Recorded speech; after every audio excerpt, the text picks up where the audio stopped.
and I'm an interior designer.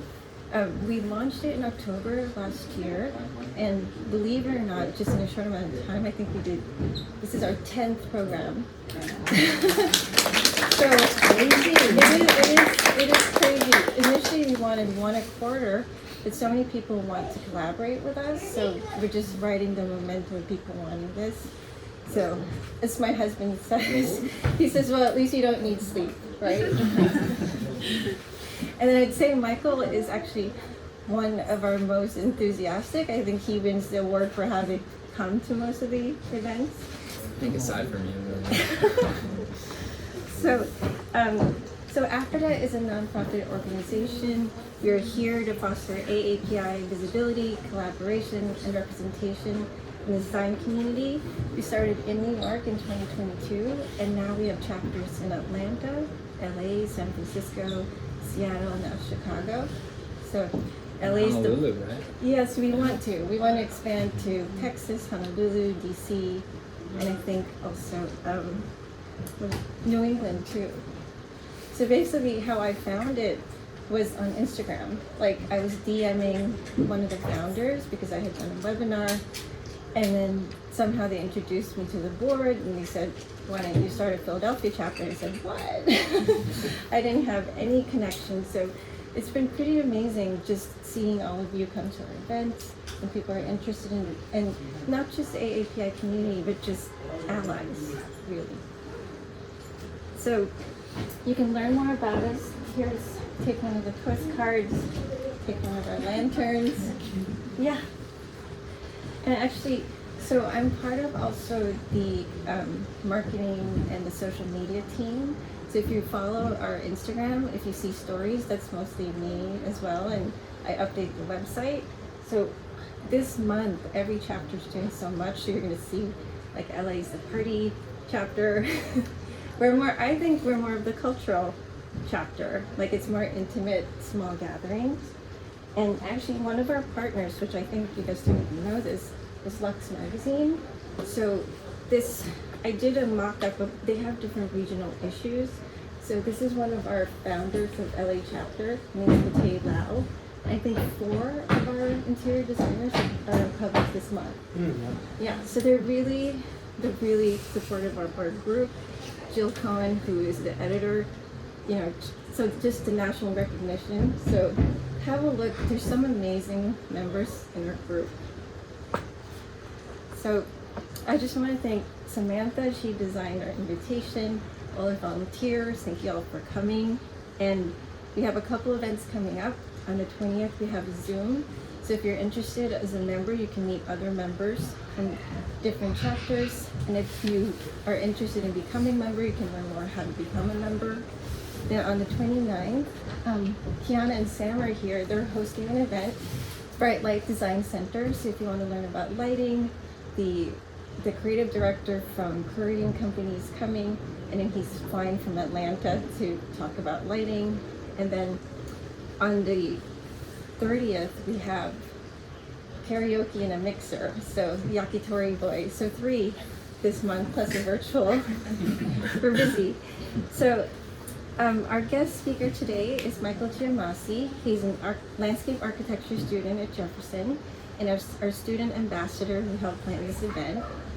I met Michael at our AAPIDA launch event last year. I believe he was one of the first ones to sign up. And I think because I emailed him and said, I can't wait to meet you, he's like, oh, now I have to go. So I hope he comes because he likes it, not just because he feels guilty. And I was so excited that I wrote him, and then he's been one of the most active members. So his research on Shofuso is taking him all the way to Hawaii to represent Jefferson University at the 31st Annual Japan Studies Association Conference in January this year. And AAPIDA helped him with the fundraising to pay for his trip. He was kind enough to send me a postcard. He sent me photos. I'll read a little bit of it. But he just said, aloha from Hawaii. We had an exceptional time exploring the island and soaking up its culture. I knocked the presentation out of the park. I was able to introduce so many people to AAPIDA, even a few from Philly. Mahalo for making this dream a reality. So he has also received awards for his research and presented it in DC and also at a conference at Ursinus just a few weeks ago. We wanted to create an opportunity for him to present his Shofuso presentation in the Shofuso house. So here we are today. So I'd like to introduce you to Michael Stern, his former professor at the Community College of Philadelphia, who encouraged Michael on his research. And then afterwards, if you want to have a Q&A, we can ask Michael about his research. Well, that was a really good introduction, and I just wanted to a little bit at the genesis of this project, and was that actually it wasn't my course that you started working on this for, but in the course we started talking about Shofuso, and I was in the good position that I've worked as an architect professionally with Shofuso off and on over a number of years, principally when I was working with the Pew Foundation for the last replacement, complete replacement of the roof. And so I was able to give him a lot of leads. And then once I saw his paper, I said, well, you've got to present this to the Japan Studies Association, which was the conference in Hawaii. And then I said, well, and then I saw his presentation, which was, you're in for a treat. It was really, really good. And it sparked a really good conversation. And I said, well, you've got to do this now in the Asia Studies Development Program. This is with scholarly organizations to bring people together that are interested in Asian topics, infusing and bringing Asia into their curriculum as far as, so it's mostly for academic organizations. And the brief detour we had was that the sponsoring organization for the DC conference said basically they don't take unsolicited undergraduate papers. So I wrote a really glowing recommendation and said, well, you'd be crazy not to have this presentation. And it paid off really well because Michael was competing against other presenters, student presenters. And these were probably all graduate students, and they were from around the world. And he got first prize. So, congratulations. And the one last thing, which is the briefest self-promotion, is that many people are surprised Community College of Philadelphia has an architecture and interiors program. We do, and the other piece that's really, is very exciting, I think it's a great program, I may be biased, is that we bring in people from a lot of different areas that would not maybe ordinarily be going into design professions. So we have a high proportion of Latino, Black, and Asian students who are often first generation in going to college at all, and certainly pursuing the design professions. So we're very anxious to form a bridge with your organization. And so that was all I wanted to say. No, thank you. Thank you for coming. Thank you very much. I'm Michael Giammasi.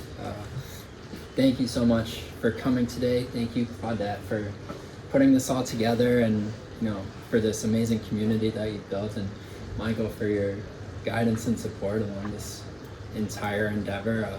Candice for the wonderful tour and delicious tea as well. Thank you to everyone for coming today on this rainy day and kind of chilly too. This is my presentation that I've been working on for about a year, and kind of has taken me around to a bunch of different conferences, and I've had the opportunity to share with so many different people from all different backgrounds and cultures and regions of the world. Today I'm just going to be sharing what I've shared a bunch already. I'm not sick of it yet, and just spending this time studying and having this kind of intimate relationship with this wonderful and beautiful space has been so incredible, and it's such an honor to be here today in the space that has propelled some of this this work that I've been doing. Much of what I'll be talking about, Candice has already covered, but I hope to just give a little bit of, just a little bit of nuance to some of these finer details. I'm super glad as well that she was able to talk about some of the architectural detailing. because that's the one thing, even though it was for an architecture course, I didn't really dive into. I was more focused on the history, context, and cultural significance of this house. So I'm just gonna, read a little bit of a story. Kind of have this whole thing prepared, so strap in. But first, I'd like to start off today by discussing why and how that I'm here, and kind of what this project is about. So I'm from Boston originally, right outside Boston, and been here since 2017. But it took me like 4 years of living here in Philadelphia to discover that we have such an amazing treasure here in Fairmount Park. Jenny, my wonderful partner, supporting me through this and always encourages me to achieve my goals. We came right after it reopened from COVID shutdowns, and that at that time, to me, it was just kind of a beautiful place, only kind of tangentially related to my Chinese heritage. So then when I was at CCP a few years later, it's been a little bit while, or had been a little while since I even, thought about this place, when Miles Grosbard assigned an Asian architectural research project, and he was teaching a history of architecture course, and those courses can be so Western centric, so he really made a point to study the Far East. So it was just supposed to be a simple 5-page research report. I kind of dove in way too deep and ended up delivering 40 pages.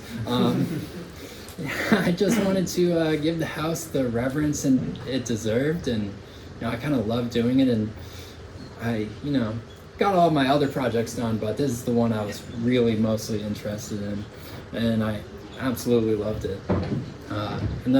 Although Michael Stern wasn't teaching that class, he recommended that I submit it to the Japan Studies Association in Honolulu, which of course I'm going to go to. Didn't want to miss that opportunity, so with a lot of community support from Claudette and the rest of our network, Jenny and I set off for Hawaii. It was a revelatory experience, and it was our first time going. So incredible. So this is us at the Royal Hawaiian Center. And while my presentation, was okay, I actually, read from a previous version of my notes, so I didn't quite hit everything that I wanted to. It still attracted the attention of Frederick Dickinson, who unfortunately couldn't be here today, but he is on the board for Shofuso and the director for the Center for East Asian Studies at the University of Pennsylvania. And him and the rest of the JSA encouraged me to apply to the East-West Center's Asian Studies Development Program, which Michael mentioned was in DC, where I was honored to win the first prize for the best student paper. And then just a few weeks ago, Jenny and I went to Ursinus' course in Honolulu and then in DC. So I presented just recently at the Greater Philadelphia Asian Studies Consortium at Ursinus, where I was once again awarded the Outstanding Presentation Prize. So I'm very lucky to have been able to present this in so many different places with so many different people, and so honored and humbled that people have enjoyed my work. So I'm so grateful today to finally, bring this work back home to Philadelphia and to Shofuso. So as we wrap up our time today, I just want to talk a little bit about just a little bit beyond the immense beauty and elite technical detail that we've seen today. This is a really special place that's steeped in a rich history spanning continents and generations, and since its inception has worked to bridge cultures and reconcile difficult relationships. Today, this is more important than ever. While this place has faced a lot of tumultuous challenges over its years here, it's that uncertain history and ultimate persistence that has delivered not just a beautiful house, but a welcoming home to the Japanese Philadelphian community today and beyond. So this presentation, much like Shofuso itself, is about Utsushi, the spirited homage. Yuki Yokoyama of the Japan-America Society of Greater Philadelphia, who stewards Shofuso, describes Utsushi as not simply copying the form of the inspiration, but rather building creative communication, softly expanding on foundation and creating an interrelated family of masterpieces. Utsushi cuts across time and space, spans the globe and spans generations, and will outlast us all. We continue this conversation so that the next generation may have its chance to speak as well. So today I'll trace that back. Much like Candice did, I also like to begin Shofuso's lineage at the 1876 Centennial Exposition in Fairmount Park. It was the first World's Fair in the Americas, and as she mentioned, Japan's first foray into modern globalism after ending Sakoku, its isolationist period. While Japan sent over 7,000 crates of wares, it was their Japanese dwelling and commissioners building that captured the American audience. According to the exhibition guide in the Atlantic Monthly, the two were regarded as the finest piece of carpenter work ever seen, making everything else at the fair look commonplace and vulgar in comparison. And from that, Americans were really hooked on Japanese creations. And then, fast forward 30 years to the Louisiana Purchase Centennial Exhibition in 1904 in St. Louis. Japan brought over and presented this 14th century Neomon temple gate. Two industrialists were so taken that they purchased the gate and moved it to Philadelphia and commissioned a small lotus pond. One of those was Morris of the Morris Arboretum. The Neomon quickly became one of Philadelphia's best known and best loved landmarks, but unfortunately was quickly plagued with neglect and vandalism. The attacks got so bad that at one point the park commissioner thought that it may need to be torn down. However, unfortunately, the Neomon would suffer a far more tragic fate, as while under construction in 1955, a carelessly discarded cigarette ignited the structure, burning it for 3 devastating days. But this is rather quite fitting, as the Neomon symbolizes the birth and death of all things. From this death, Shofuso was given the opportunity to live. Just as the US was infatuated with Japan, Japan was also falling in love with the US. Prolific architect Frank Lloyd Wright was invited to redesign the Imperial Hotel in Tokyo. A 15-year-old Yoshimura Junzo would visit in 1923, which sparked an undying love for the craft. It was the first time that I felt emotional when faced with architecture, he recalled. How could he have known at the time that he would go on to work with Wright's protege, Antonin Raymond?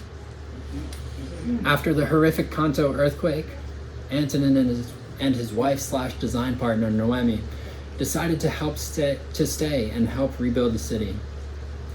According to architect and historian Terunobu Fujimori, who Michael can talk at length about, Junzo saw a photo of the Raymonds' Tokyo home, guessed that it was in the Akasaka region, and walked throughout the neighborhood to find it and ask for a job. He would eventually work with the Raymonds in their Tokyo and New Hope, Pennsylvania offices. We in Philadelphia also adore Junzo's office colleague, visionary craftsman George Nakashima, and we were lucky enough with AAPIDA to go tour just earlier last month. George and Junzo quickly became quite friendly in Pennsylvania, and in his memoir, he writes, Junzo knew so well the elegance of power and simplicity, the beauty of proper materials in building, the delicacy of unfinished wood. He knew these things well in both time-honored Japanese design and in the free modern concepts, and he passed them to me. This time in Pennsylvania clearly moved Junzo, inspiring in his work a perfect balance of traditional Japan and the modern West. But this idyllic life in Pennsylvania could not last, as tensions boiled over in the Pacific. Junzo and many of his colleagues departed on the last Japanese ship out of San Francisco, leaving his newly purchased New Hope home just 18 months after he arrived. Writing in his journal, Junzo's thoughts swirled. Many thoughts are going through my mind right now, like a dream, and every image ends at peaceful life of New Hope. In a letter to their Tokyo office, Noemi Raymond lamented that art had ceased to exist everywhere. Junzo returned home to Japan, but George Nakashima, like so many other Japanese Americans, was arrested and sent to Minidoka internment camp in Idaho. But there he learned his woodworking craft. Unlike so many other Japanese Americans, however, George and his family were sponsored by the Raymonds to return home to New Hope, where his workshop still stands today. And it was really a pleasure to go and visit. Despite Yoshimura's legacy going largely unknown in the United States, he has cemented himself as the most classical among contemporary Japanese architects. Focused on the human scale of architecture, in Japan he loved to design homes. I am gladdened when I have completed a building and can see people having a good life inside, Yoshimura recalled. Being able to sense that the family enjoys their daily life, isn't that the most rewarding moment for an architect? Would you agree? But it was his work on the International House in Tokyo with architects Kunio Mikawa and Junzo Sakakura for the Japan Society that propelled his international success.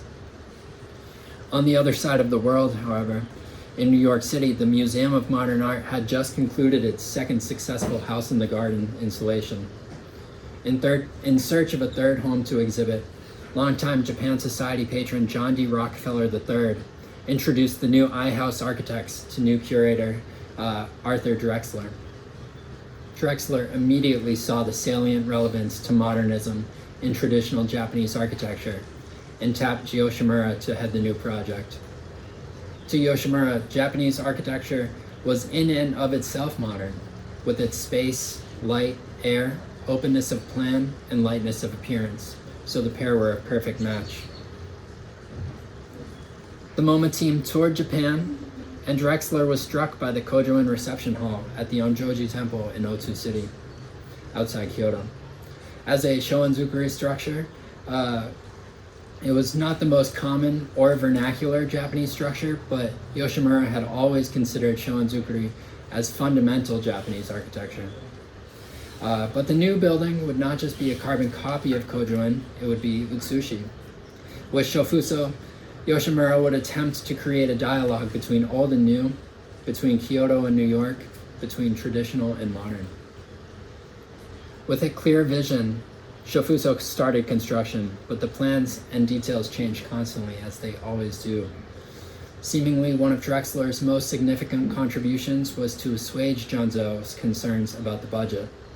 Dear Junzo, he reassured his frugal architect, good architecture, any place, any time, is expensive.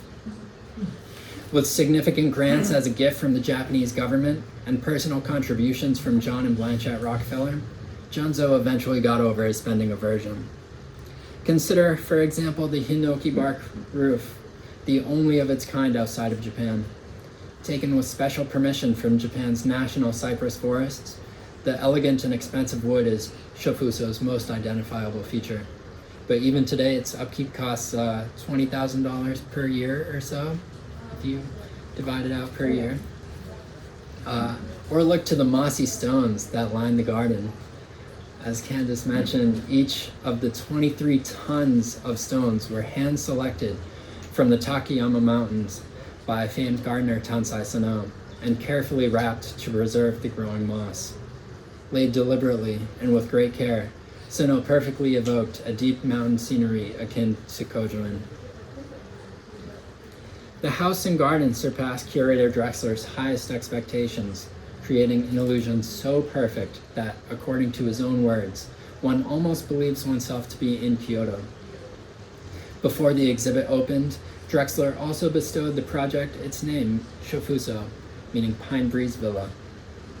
Just as its predecessors had in Philadelphia, Shofuso immediately captured the American public. Shofuso opened on June 20th, 1954 to an astounding 1,300 visitors who were taken by its profound absence of clutter and clean lines and simple elegance. Newsweek compared it to a Pia Mondrian painting. Juxtaposed with the towering skyscrapers of Midtown Manhattan, Shofuso exemplified the spirit of mono no aware, the intimate harmony of one with their surroundings, inviting one to slow down amongst the hustle and bustle of the city.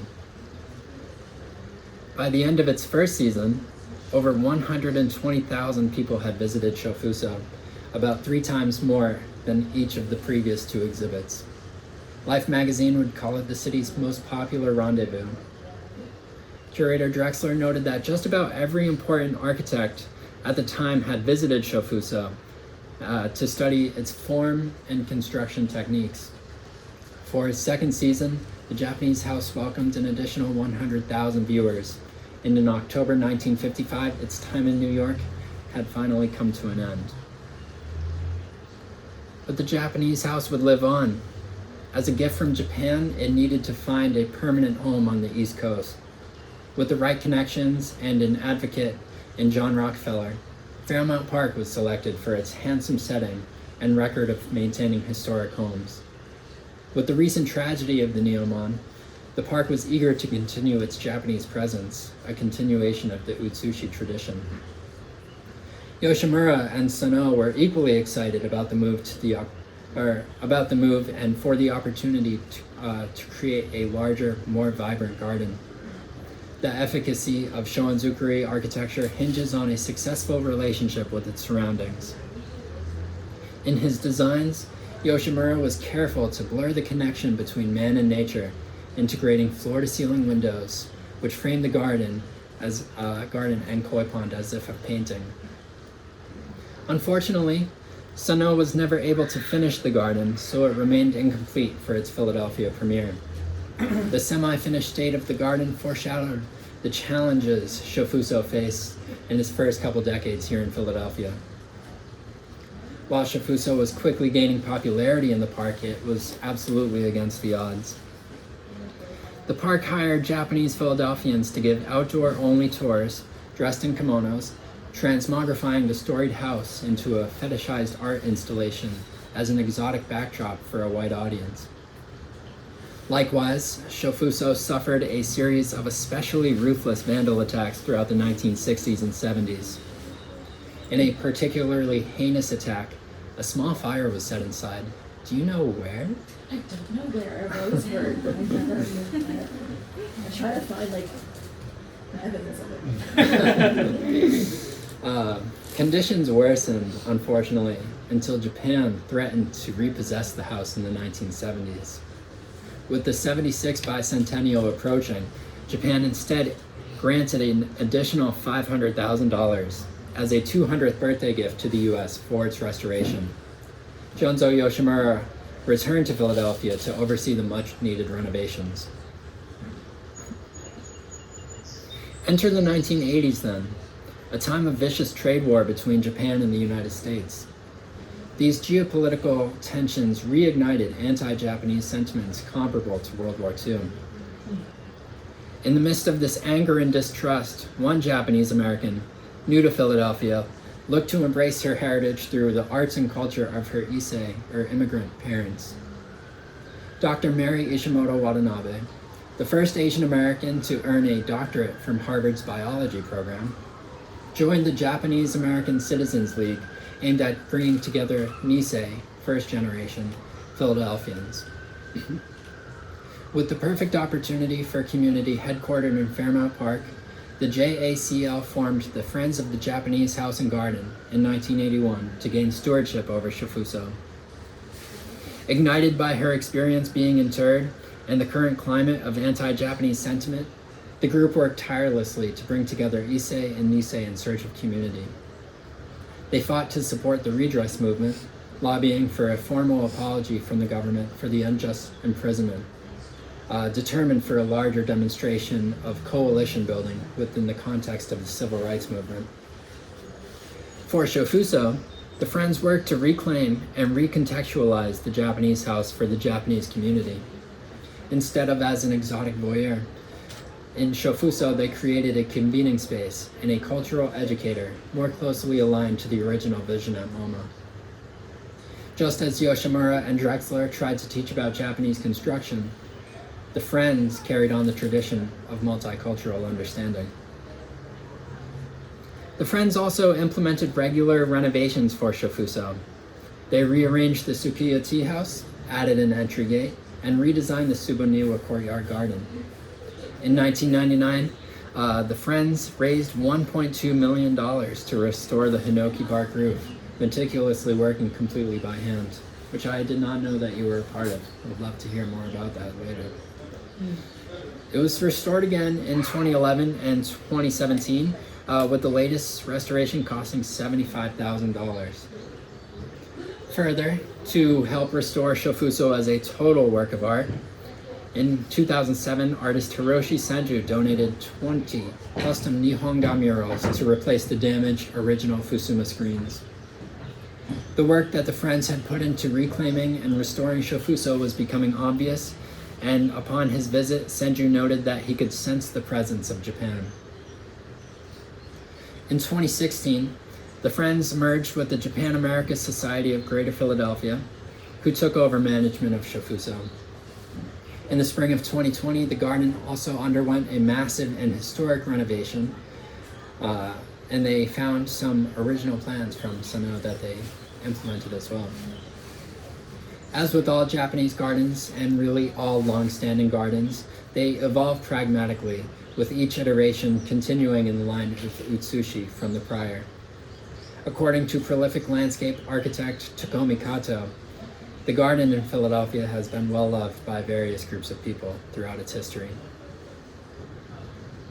More recently, however, the COVID-19 pandemic proved to be challenging for Shofuso. In 2022, as Candice mentioned, the house was a target of a massive vandal attack, suffering $2 million in damages, including to Senju's paintings. While there is no evidence that the attack was racially motivated, it was still the culmination of 2 years of anti-Asian violence during the pandemic. Thankfully, as Candice showed, the paintings and the rest of the house have been restored and has since reopened to the public, which is why we're here today. While anti-Asian sentiment ebbs and flows with international geopolitics, it is important to challenge this at every opportunity, and Shofuso can be an important ally. It's not in my presentation, but people ask if they caught the perpetrator. No, unfortunately they didn't. And I think the most infuriating part about that story is the police response took about 7 hours to actually get up here, thinking that Shofuso was a Japanese restaurant. Yep. It would be hilarious if it wasn't so infuriating. But I digress. Today, Shofuso stands still as a multicultural hub, continuing the Friends' intent to present cultural Japanese programs. The JASGP hosts Sakura, the Cherry Blossom Festival, in April, Children's Day just last week in May, Tanabata in July, Oban in August, Atsukimi in October, as well as monthly tea demonstrations, film screenings, art exhibits, and Japanese language lessons. While its cultural importance is often overshadowed by its exotic beauty, there is a lot more to Shofuso. Its unique history is intertwined with global conflict, racism, and horrible mismanagement, but is also replete with perseverance, commitment, and idealism. The Friends of the 1980s and the JASGP of today, who care for Shofuso, have turned this house into a home. While no one lives here, it has been adopted by those who have felt marginalized, establishing and nurturing a community built on understanding, acceptance, and mutual respect. Junzo Yoshimura once said that a good house is one with something of a vague focal space, or a center of spatial gravity. For Shofuso, perhaps this true center is and will continue to be those who care for it and those for whom it cares. We are extremely lucky to inherit this special legacy that spans centuries and continents, and it is our responsibility to pass it along to the next generation. We can continue the spirit of Japanese presence in Philadelphia by being excellent stewards of the house and garden. By honoring the idealism of Junzo Yoshimura, Mary Watanabe, and all of those who have been determined to uplift Shofuso, we can be proud to have a small part in this long legacy of the storied house. Thank you very much for coming today. I hope you enjoyed the tour and the tea, and I'm so honored to have been able to share my presentation with you. Thank you.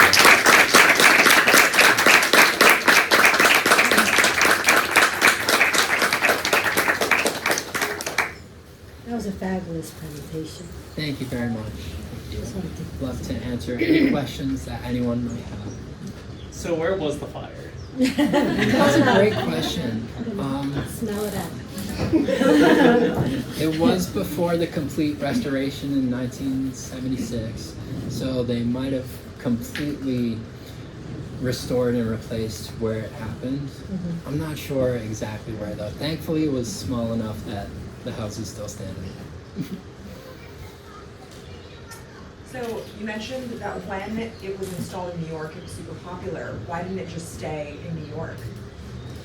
Yeah, that's also a great question. I believe it actually was the last of the house in the garden installation, so it very well could have, but I would imagine they maybe wanted their garden back, the Abbey Rockefeller garden, and then I think probably just because they wanted to share it elsewhere. It actually almost did stay in New York, near the embassy, and it also almost moved to DC to go next to that Japanese embassy as well.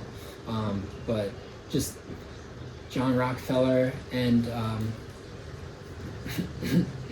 Mayor Dilworth were good friends, so they convinced the team at MoMA to move it to here in Fairmount Park.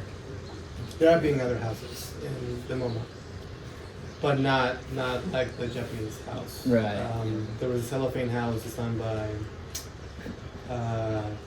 KTA, Karen Timberlake architects, and then other architects, like Kengo Kuma, presented also modernity at home and installation, like lasted 6 months. But they usually don't stay long. It's a ephemeral and transient experience. Yes. Mhm. I'm glad it came here. Absolutely. Sorry, my memory is pretty poor, but like Mio Watanabe was like the pioneer for like the Friends of Japan house, right? I noticed like in the picture that you had at the presentation, there was a flagpole with like some of those I don't know what they're called, but it's like the fish to kind of like blow in the wind. Is that The koi, yeah. the koi? Is that Yeah. homage to that? So it actually, I don't know if that one's the original one, but I know that the photo there would have been taken from that angle. So it very well could be the same pole. Okay, so last year, the really big pink one tore on our tree. So I think part of it may be original. I think that blue one is still the same one, but clearly it's a different pole because there's a different sort of wind decoration up top. That could be handy. Yeah. Have you been to any other houses of the show you? Have you been to the Raymond house, by the way? Which We didn't, unfortunately, we didn't go to the Raymond farm, but we did go to the Nakashima house and had a tour by Mira Nakashima herself, which was an incredible experience. I think Raymond farm would be really interesting to tour next. Yeah, that's nice. And then as far as other Japanese or Asian gardens, be doing a tour with Longwood Gardens. I think they're still accepting registration to go up to the Asian Gardens at Morris Arboretum, and then one in Delaware as well. And then I love going to the Sankaraku in the PMA as well. I have a question for Candice.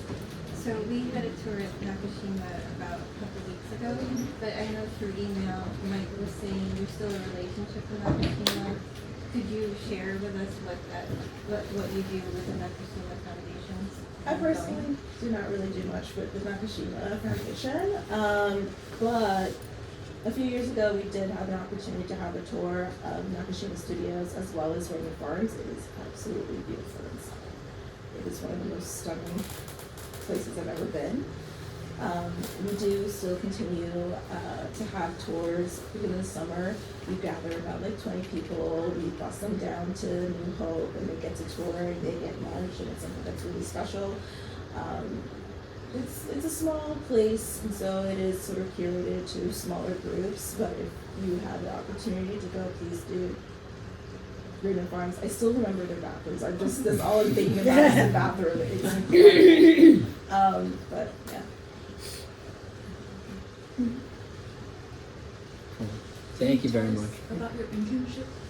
Oh yeah, here, you're gonna intern this summer? Absolutely. So I was lucky enough to meet Fred Dickinson on the board in Hawaii, and since then he's introduced me to Teresa Carney and Kasuma Tiyun, who are also on the board, and they caught wind of my presentation and are really interested in having me kind of convert it to a small installation here. So even if you don't go on the tour, which I would still recommend, you can have a little bit more of the context and understanding of the cultural importance of the house instead of, you know, like me coming for the first time, oh wow, this is such a beautiful exotic place, but kind of having that deeper level understanding. So I'll be working with them. I also would love to start working on kind of bridging the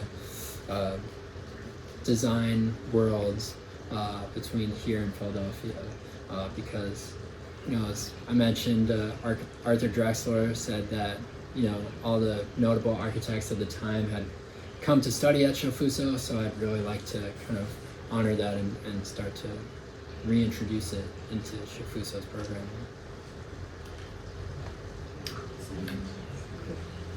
I'm so excited to see what's going to happen. I've always wanted a permanent installation that explains more about the background of your presentation, whatever that beautifully. So I'm just excited to see what comes out of it. Thank you very much. Thank you. And for the tour and Claudette, thank you for setting all this up, and thank you everyone again for coming today. So. Thank you.